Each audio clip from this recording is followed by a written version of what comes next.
Okay. Welcome to the second day of the Selenium class. So yesterday on the first day we just discussed with the basics of C#, what is C#, why it is important, and then we just saw the brief history to Selenium. What is Selenium and where it is going right now. Alright, so now let's start with the concept of OOPS. The basic concepts of OOPS that is required in any kind of a project that everybody should know. That is, what is a class, what is an object, how do you declare an object, what is static and non-static variables and functions. Let's discuss that today. Okay, so what I'll do is I'll create a new project in my Visual Studio. I'll go to File menu, New, and I create a new project. Missing read key. Thus, And then I'll add a console application to my console application kind of a project. Okay, that is second day.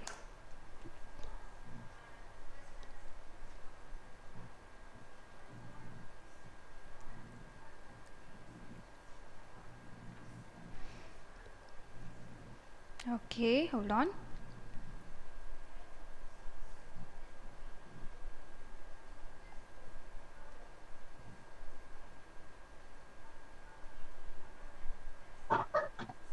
Now before actually starting with the OOPS concepts, let us first see how can we configure Selenium into our C# project. That is, now one more thing, Selenium is not installed, it is configured. Okay, so how do you download the Selenium DLLs and how do you configure them into your Visual Studio project? Let us see that first and then we will move towards the OOPS concepts. Okay, that is, for that we will first of all go to the official website of Selenium, that is seleniumhq.org website.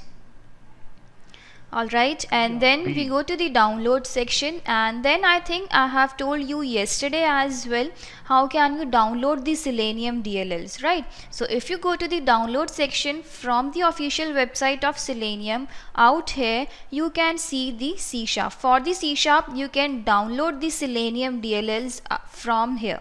That is, the current version is 3.4.0, and if you want to download it, you can simply click on this download link and then it will ask you to save the file. So I'll save the file and the zip file of it will be downloaded. Okay, so we'll just see. sorry.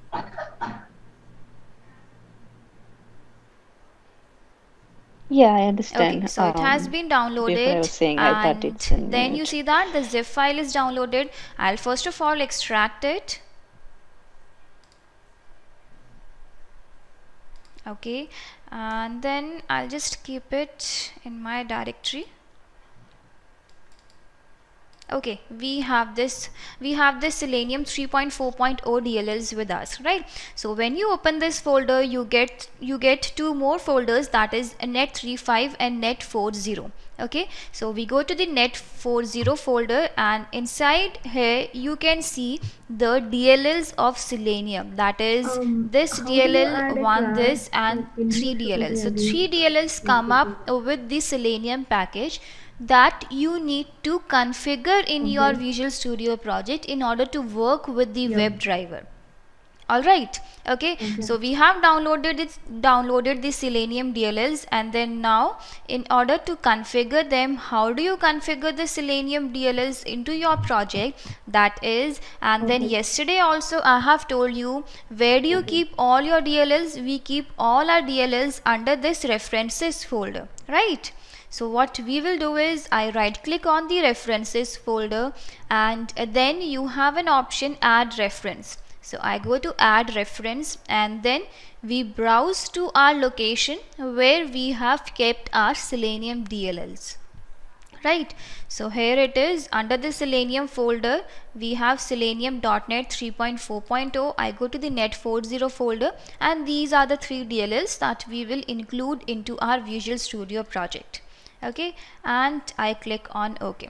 Fine, so now you see that all the 3 DLLs have been added into your Visual Studio project. So right now we have installed the latest version, that is the Selenium 3 DLLs, and then I think yesterday also I have told you that the latest Selenium DLLs is an unstable version, and there is a slight difference in the code as well. How do you declare, how do you initialize your Firefox browser and the various browsers? So we'll just discuss that now. Okay, so since we have right now included the Selenium 3 DLLs, so let's see how we work with the Selenium 3 DLLs. Okay, so in the previous version, in the Selenium 2 version, how do we, like, how were we declaring the Firefox browser was, I was just okay, hold on. Okay, so I initialize my Firefox driver class. Okay, and then for this Firefox driver you will first of all have to import the class for it. That is, you press Ctrl plus dot from your keyboard, and then you see that it asks you to download this class, that is using openqa.selenium.firefox. So we'll just include that. Okay, and then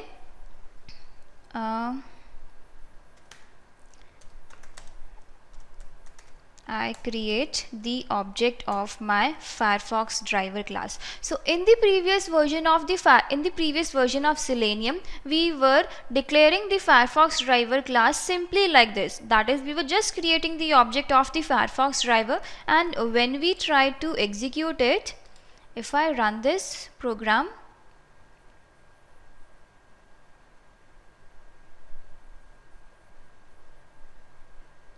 like what is supposed to happen right now is it should like initialize your browser, initialize the Firefox browser.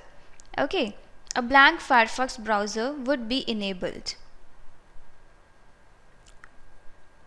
Okay, but then you see that we have got an exception, that is driver service not found exception.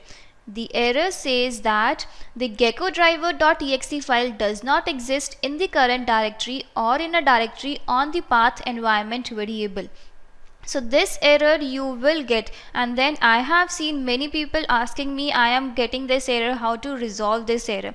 So this is because what you are trying to do is you have included the Selenium 3 DLLs into your project, but then you are initializing your Firefox browser in the previous way, how you were declaring the Firefox browser in the Selenium 2 version.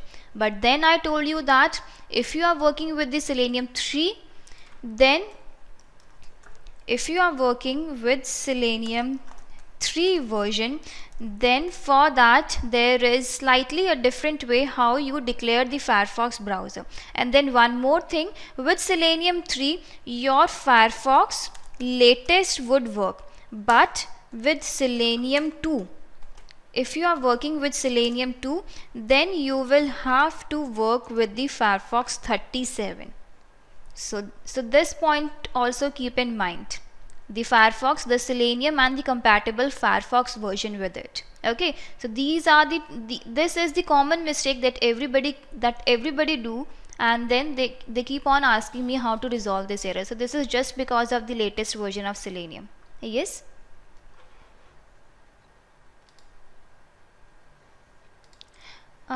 You don't have Firefox right now on your system. Okay, so I would recommend you, since I have been telling you that Firefox 3 the Selenium 3 is an unstable version, so you should go with the Selenium 2 version. We are also working with Selenium 2 version only, and with Selenium 2 you can install Firefox 37 version.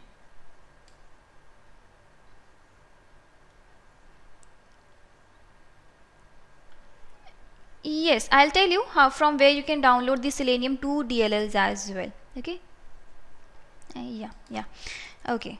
So these are this is the common point, the major point that everybody please keep this in note. Okay. Fine. So now, like, if you want to go with the Selenium 2 DLLs, so from where will you download? You go to the download section. From here, out here, you go to the previous releases link. Okay, and out here on this web page you can see all the Selenium versions, all the versions that have come up till now. Okay, right, and then you can work with the Selenium 2.53 DLLs, which is the stable version up till now. We are also working with Selenium 2.53 only in our projects. Okay, so Selenium 2.53, you can just download it and you can work with the Selenium 2.53.1 or 2.53.0. that is one and the same thing. The zip file will be downloaded, and then you extract that and include that in your project.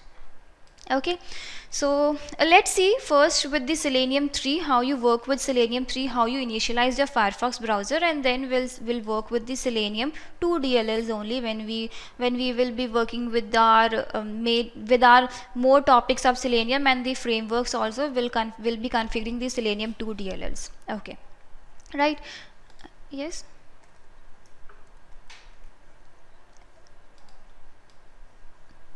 Yes. With Selenium 3, you need to install latest Firefox.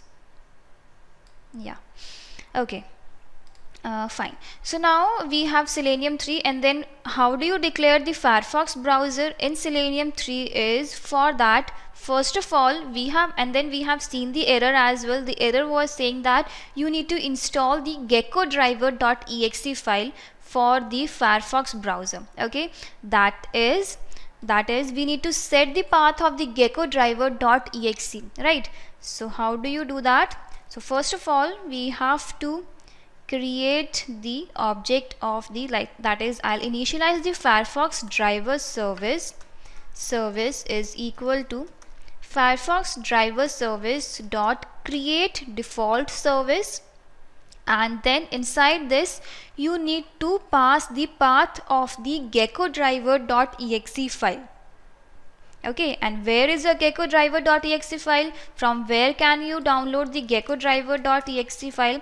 That is same from the official website of Selenium, seleniumhq.org. You go to the download section, and out here you just scroll down, and under the third party browser drivers you can see this Mozilla Gecko driver, right? So I click on it, and from here you can just, according to your system, like if it is a Windows or Mac or Linux, you can just download the GeckoDriver.exe file for it. So I'll not download it, I already have. I'll just show you. So here is my GeckoDriver.exe file, the application file. So what I need to pass is, I need to pass the path of my Gecko driver, right? So I'll just take the path, and then we'll give double slashes in our path. Okay, and then the second parameter is you give the name of the file, that is GeckoDriver.exe file, the name of the exe file, that is GeckoDriver.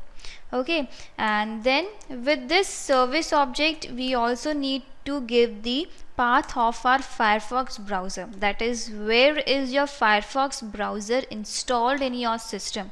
That is there under my C drive, program files 86.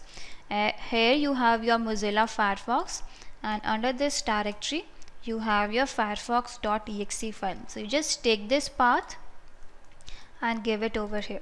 Fine, and then you need to give the double slashes in your path. So either you can give the double slashes, or else what you can do is you can simply put @ symbol before the path. So @ symbol will automatically take the double slashes in your path. Okay, in any path. Fine. Okay, and then after that we create the object of the Firefox driver class. Say ft is equal to new Firefox driver, and inside this we will pass the service object, in which we are passing the path of the GeckoDriver.exe file, which is required for the Firefox driver in the Selenium 3 version. Fine, so now if I try to execute my code,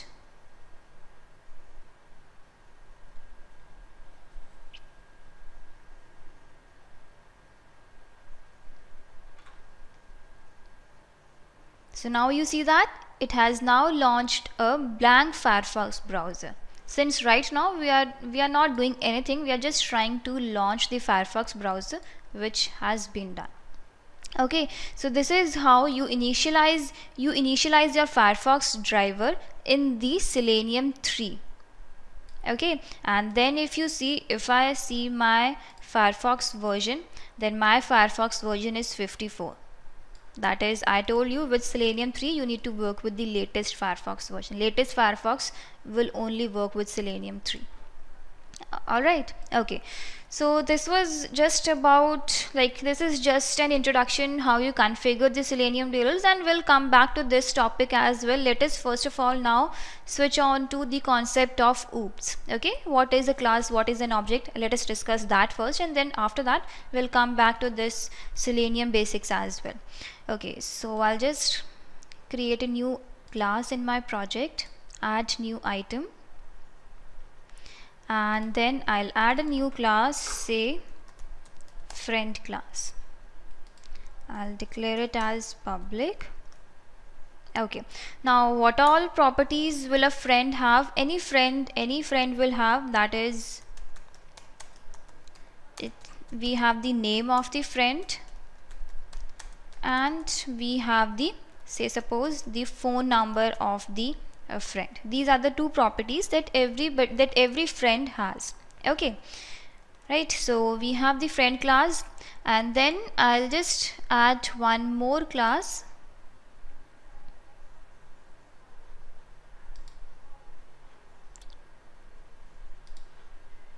Okay, or else what I'll do is that in the program.cs class file which contains the main method, I'll just comment out this code, and then inside this main method I will try to now create the object of the friend class. Now how do you create the object of the friend class?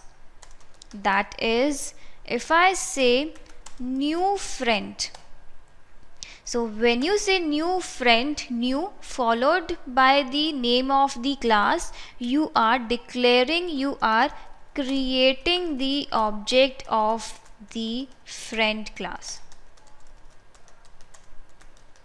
Okay, so new keyword followed by the name of the class would create the object of the friend class. Similarly, you can create any number of object of the friend class. You can create any number of object of the friend class. So what happens in the memory is, what would happen in the memory is, that is,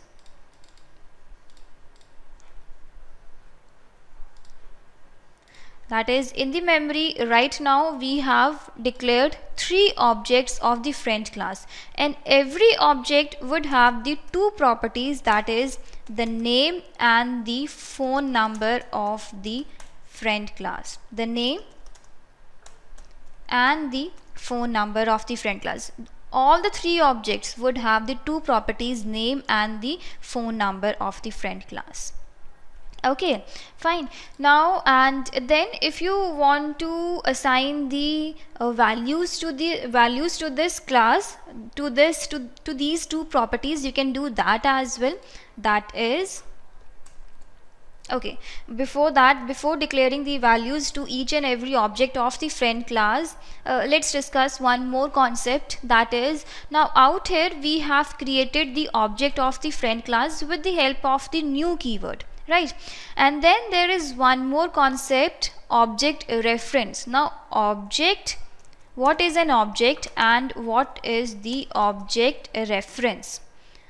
Well, there is a difference between the object and the object reference. Now what do you mean by object reference? That is, now when I say friend f1 is equal to new friend, so over here f1 is the reference to the object of the friend class. You cannot say f1 is the object of the friend class. No, this is simply wrong. f1 is the reference to the object of the friend class.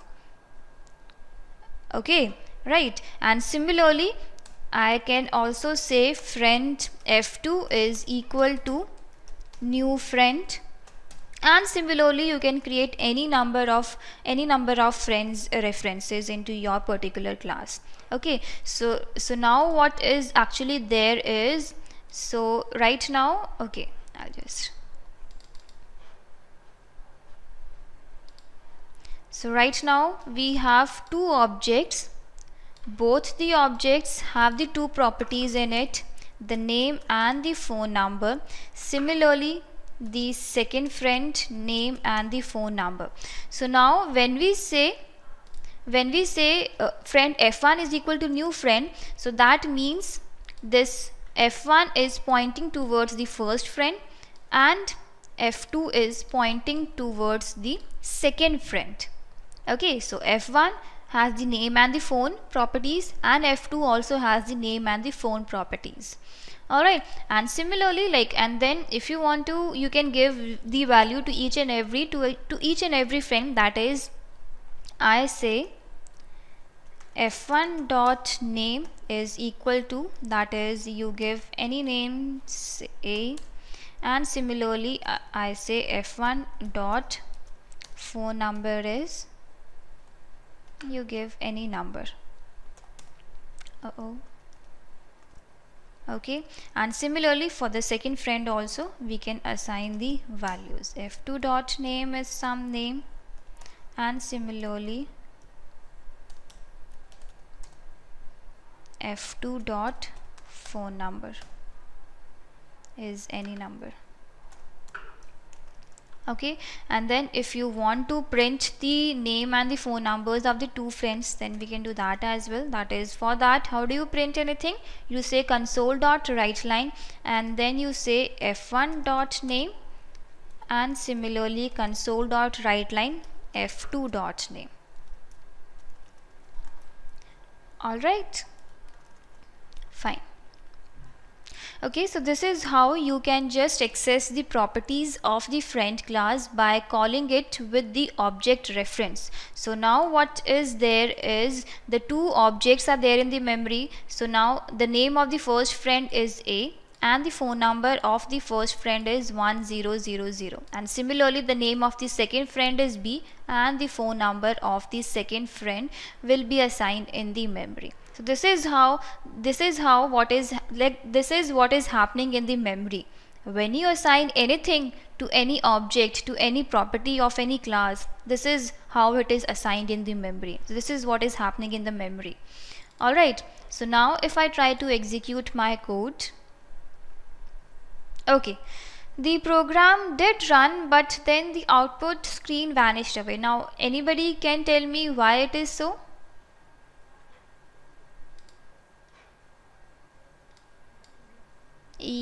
Yes, very correct.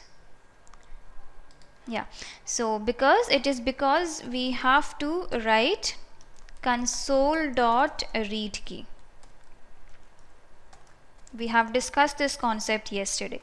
Console dot read key will help us read the output. It will freeze the screen until we close it from our end. Okay, so now I'll execute it again, and then now you see that it prints the name of the two friends A and B. f1 dot name and f2 dot name we were trying to print, and then it prints the result. Okay, so fine, this is what it is. Okay, now one more concept. Okay, now one more concept is, that is, now if I write f1 is equal to f2, now please understand this concept very carefully. It is very important. Now when you write f1 is equal to f2, so right now what is there is, we have two objects f1 and f2. Okay, f1 is pointing towards the first object which has two properties, name and phone, and similarly f2 also has the name and the phone with different values to it. Now when you say f1 is equal to ft, so now what is happening is, now initially f1 is pointing towards the first object, but when you say f1 is equal to f2, that is, now f1 will stop pointing towards the location where it is pointing right now, and then it will point to the location where f2 is pointing, that is towards the second object. Since f2 is pointing to the second object, so now f1 would also start pointing towards the second object. Okay, right, so now if I try to again print the name of the two friends, now what would happen? Can anybody tell me? What would be the result now?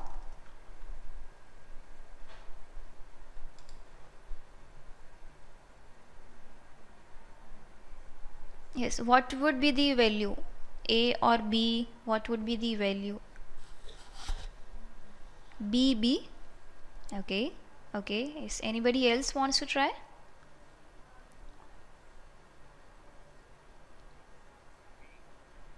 Okay.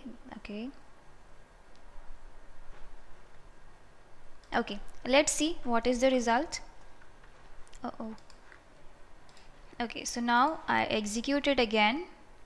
Right, so you were correct. That is, you say, now when you say f1 dot name and f2 dot name, and when we look into the output, it is printing the two names same, that is B and B. Now why it is so? It is because we have written f1 is equal to f2, and then we have just discussed, when you say f1 is equal to f2, f1 also starts pointing towards the object where f2 is pointing, and since the name of the f2, the second friend, is B, so it prints the results as B and B for the two friends.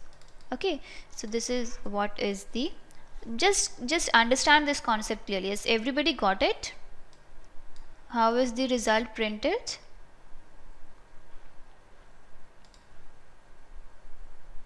Yeah, okay. Yes, Jyoti, have you got it?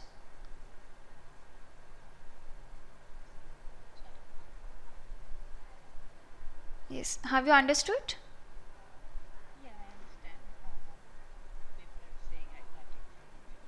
Oh, okay, okay. Okay, right. So this is how you create the object of the friend class of any particular class, and same goes with the Selenium as well.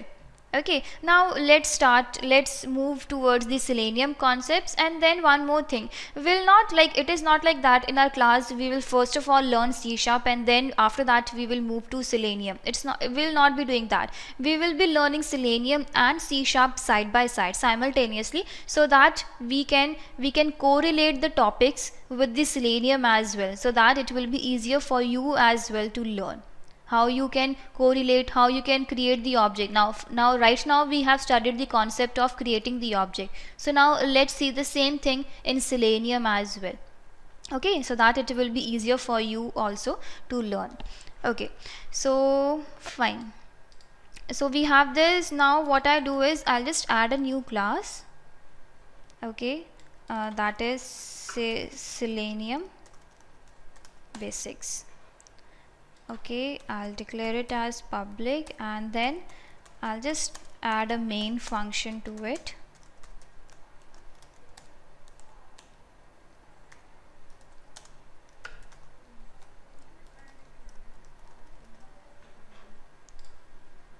Yeah, okay, I'll just show you.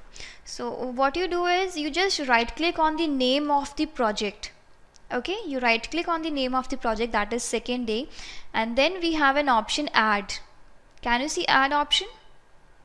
Yeah, so add, and then you select new item. Under the add we select new item, and then when you select new item, this dialog window comes up, which tells you which, like, from where you can add any number of any type of an element that you want to add, any type of an item. That is, if you want to add a class, if you want to add the data set, the configuration file, the JavaScript file, HTML file, any type of an item that you want to add, you can simply add it from this new item window. Okay, so since we need to add a class, so here you have an option, class option. You just click on it, and then you give the name of the class that you want to add out here at the bottom. Fine. Okay, so we have the Selenium basics class, we have created the main function inside it. Okay, so alright, so same thing, like we have okay, I'll just take the code from here itself, how you declare the Firefox browser. We have seen this, right? And then why are we getting the error below these words? It is because we need to import the class. We need to import using openqa.selenium.firefox, right?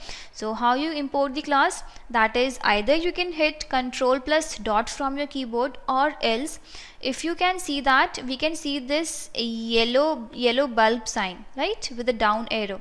If you click on this arrow as well, you will get an option, you will get the hint to add the class, that is using openqa.selenium.firefox. So we'll just add it, and then all the errors have gone. Okay, so we have discussed, like, this is how you initialize your Firefox browser. So over here as well, what we are doing is we are creating the object of the Firefox driver. We are creating the object of the Firefox driver, and FD is the reference to the Firefox browser, right? FD is the reference to the Firefox driver. Okay, now with this object of the Firefox driver class, you can fire any type of a function. That is, we have many functions that come up with the Firefox driver. So you see that you write fd dot, and then you see these are all the options that come up with the Firefox driver. You can fire any type of a function that you need according to your requirement. Okay, say suppose you want to navigate to a particular URL. So for that we have a function called URL function. Okay, so if I call in this URL function, and then fd.url is equal to, you give in the URL that you want to navigate to. So you give http dot, say I give the URL as timesofindia.com. Okay, and then one more thing, it is necessary to give the protocol as well when you are specifying the URL. If you don't give the protocol, then you will get an error. So just make it a habit of providing the protocol as well in the URL. Okay, fine. So right now what we want is, we need to open the Firefox browser, and then we are navigating to the timesofindia.com website. So let's now execute it. Okay, so when I try to execute my code, I get the error dialog window. It says that there were build errors. Would you like to continue and run the last successful build? I say no. And then we have a list of error over here which says that program has more than one entry point defined. That is, what is this error is? That is, in your single console application project, you cannot have more than one main function. Since right now what we have is, in our program.cs class file we have one main function. Similarly, in the Selenium basics class we have one main function. And then the error also says that you cannot have more than one entry point. Since we all know that main is only the entry point of any program. Okay, so in a single console application project, you cannot declare more than one main function. So what I will do now is, I'll just comment out the main function of the program.cs class file, since right now we are not working with this class, we are working with the Selenium basics class. Okay, so we can just comment out the main function of the another class. Okay, so now I'll execute it again. Now you see that it is trying to open the Firefox browser.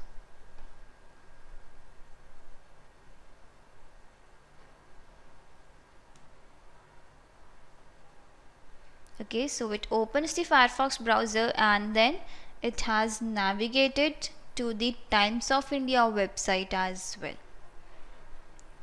Alright. Okay, so this is how you work with the Firefox browser. Similarly, same concept goes with the Chrome browser and the IE browser as well. Say suppose you want to work with the Chrome browser, you don't want to work with the Firefox browser, right? So for the Chrome browser also, we will first of all have to create the object of the Chrome driver. So for the Chrome driver also, we have to import a different namespace. That is, I press Ctrl+star, and we have to import the class using openqa.selenium.chrome is equal to new Chrome driver. Oh, okay.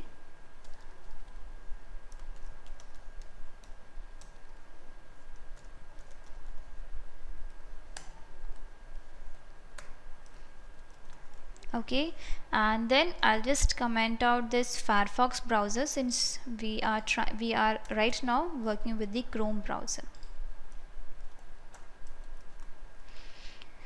Alright, so I am trying to create a, I'm trying to initialize a blank Chrome browser. Okay, so let's see. Okay, so when you execute your code, you get an exception for the Chrome browser, for the Chrome driver, that is driver service not found exception. The same exception I think that we have got for the Firefox browser as well, when we were trying to execute the Firefox browser. So for the Firefox driver, we need the gecko driver.exe file. Similarly, for the Chrome driver, we need the Chrome driver.exe file to be set in the constructor of the Chrome driver. Okay, so for the Chrome driver also, so initially when first time you will try to work with the Chrome driver, everybody will get this error. Okay, so the solution for it is you have to include the path to the Chrome driver.exe file. Okay, so you can download the Chrome driver.exe file as well from the official website of Selenium. Under the third party browser drivers only, we have the exe file for the Chrome driver as well. Okay, so you can download it from here, the Chrome driver Windows 32.zip file. And okay, I'll just download it. I don't think I have.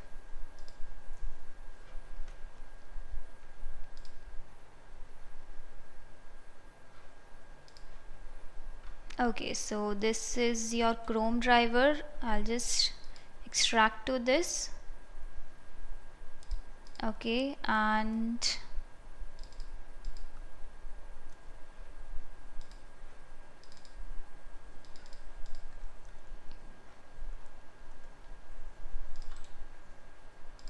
okay, so this is your Chrome driver.exe file. Now what you need to do is you need to give this path inside the constructor of the Chrome driver class. Okay, and then I give @ symbol.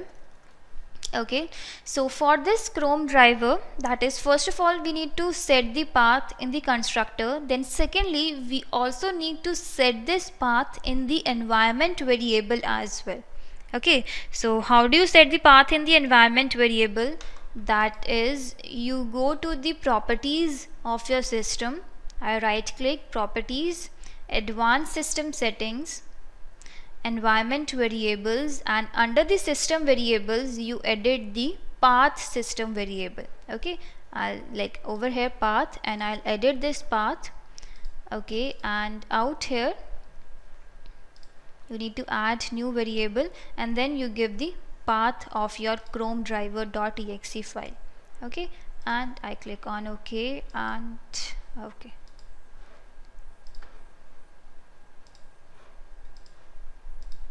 Fine, so now I'm done with it, and then now if I try to execute it again,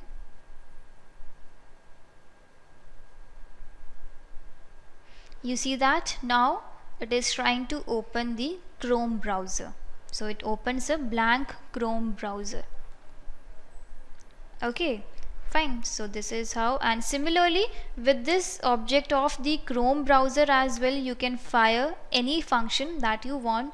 Say suppose if I want to navigate to any website, say bbc.com. okay, and then if I execute it,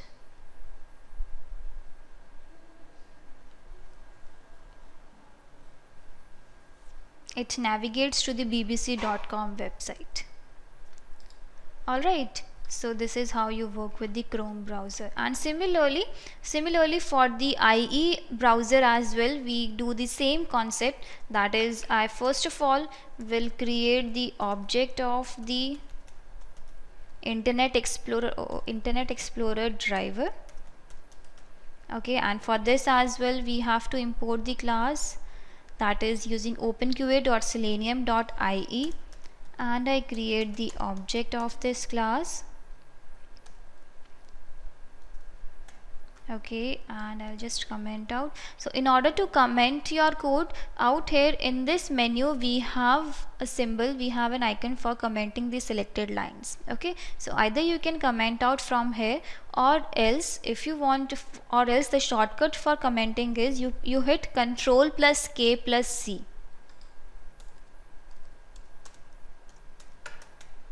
Control plus K plus C in order to comment your code. Okay, and if you want to uncomment it, then the shortcut for it is Control plus K plus U in order to uncomment the code. Okay, fine. So we are working with the Internet Explorer browser. Now same goes with the Internet Explorer browser as well. That is, for the IE browser also we need to set the path of the ie.exe file in the environment variable as well as in the constructor of the Internet Explorer browser. So Internet Explorer browser also, the exe file for it you can download from the official website of Selenium only. You go to the download section and out here you see that the Internet Explorer driver server is available over here. Okay, so I'll just download it. 32-bit Windows IE. So this is the version, this is not the bit version of the Windows, this is the IE. So 32-bit Windows IE will work with the 64-bit system as well, so you can simply work with the 32-bit Windows IE. Okay, so I'll just extract it first and I'll keep it. Okay, and I'll just take this path in my constructor of the IE driver and will give @ symbol. Okay, so now if I try to execute it again, now you see that it is trying to open the IE browser. Okay, so it opens a blank IE browser, and same with this IE browser also you can fire the same functions. Okay, right, you can give say yahoo.com. Alright, so this is how you work with the Selenium. This is how you work with the three browsers that are most commonly used: the Firefox, Chrome and the IE browser. So right now we are working with the Selenium 3 DLLs, and with the Selenium 3 DLLs the difference is in the declaration of the Firefox browser only. The Chrome and the IE browser, they are declared in the same way in the Selenium 2 DLLs as well. Okay, so Selenium 2 also we'll discuss. Let's not focus on that right now. Let's see how you work with the Selenium 3 DLL. So like with the Selenium 2, you just write, in order to initialize the Firefox browser, you just have to write Firefox driver is equal to new Firefox driver. You just have to create the object of the Firefox browser. There is no need to give the path of the gecko driver.exe file inside the constructor of the Firefox driver. Okay, so this is as simple as that, how you declare the Firefox driver in Selenium 2. Okay, and nothing else. I'm not doing right now that, it is because I will have to downgrade my Firefox version as well. So I'll show you, I will be showing it to you, but for now let's focus on Selenium 3 DLLs only. Okay, fine. Yes.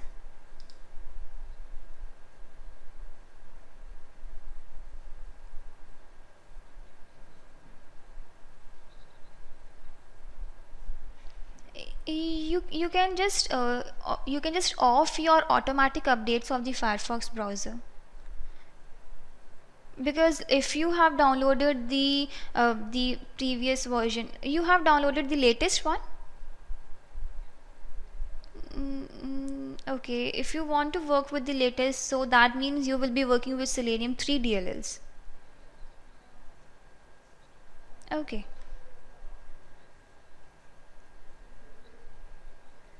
Yeah.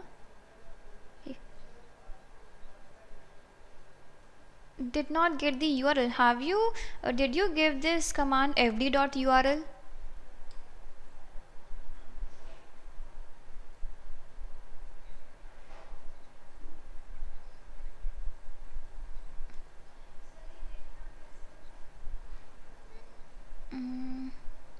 Okay, I'll just look into it after the class. Yeah, yeah, okay. Okay, so now coming back to our oops concepts, the friend class. Okay, friend class. Okay, now right now this friend class has two properties, name and the phone number of the class. Okay, Richa has joined now. Name and the phone number. Now say suppose I want to add one more property of my friend class, that is the city. Now I know that I assume that I also want to add the city of the name of the city for each and every friend, right? So I'll just add public string city variable. Okay, that is, I assume that all my friends are from the same city, that is f1 dot city. So how you will be accessing the city variable? You say with the object reference f1 dot city is, you give the name of the city, that is say London. Okay, and similarly I know that my second friend also lives in the same city, that is London, and moreover all my friends are from the same city, London. Since right now I have only two friends with me, but I know that all my friends are from the same city, London, right? So now what would be there in the memory is, okay, we'll just go with the previous one. Okay, so right now we have two objects of the friend class, and then we have now three properties of the friend class: name, phone and city, right? Similarly for the second one as well, name, phone and city.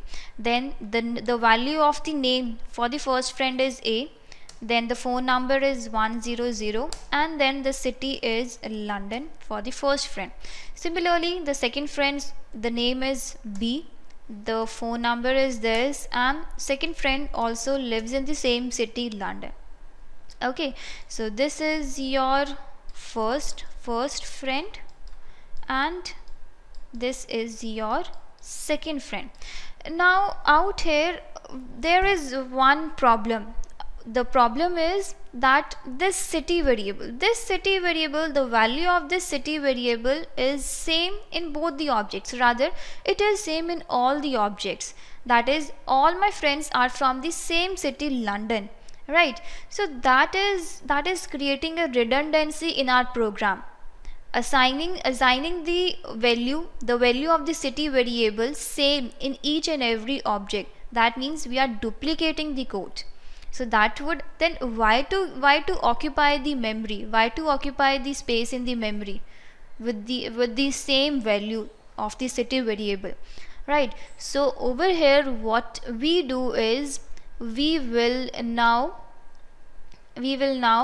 declare this city variable in the class at a common location in the class, so that it is accessible in both the objects of the friend class.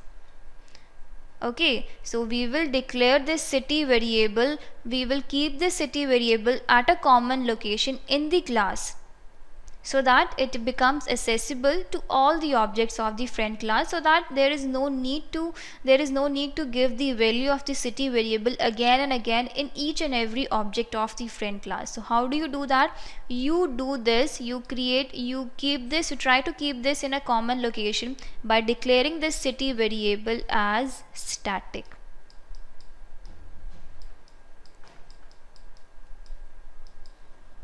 Okay, right. So by declaring this city variable as static, you can keep this city variable at a common location in the class. That is how you say public static string city. Okay, so now what is happening is, so now city variable is no longer the part of the object, it has now become the part of the class. So now when I see my program.cs class file, I can see the error below this city variable. The error says that member city, it cannot be accessed with an instance reference. That is, you cannot access the static variables with the object of the friend class. You cannot do that. Since right now, since it is because city variable has become the part of the class, so you need to access this city variable with the help of the class now. You cannot access it with the object of the class. Okay, and by declaring this variable, the city variable, as static, so it would automatically be assigned to all the objects of the friend class. That is, now all my friends are from the same city, London. So now if I try to print, you can print the city as well, that is friend dot city. Okay, and then I'll comment this main function,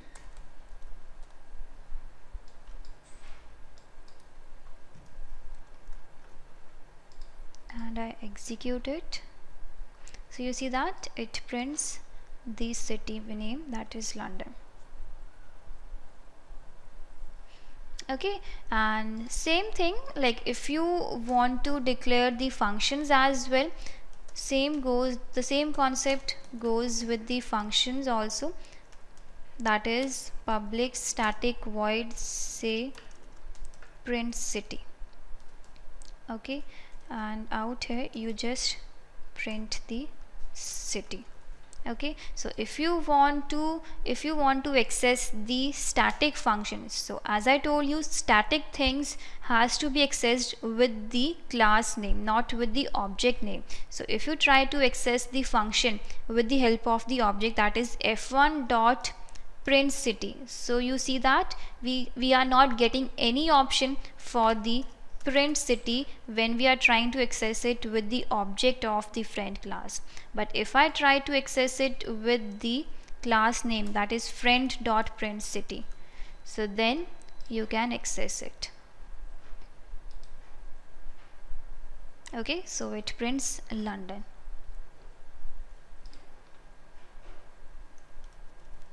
Alright, fine. So static things has to be accessed with the help of the class.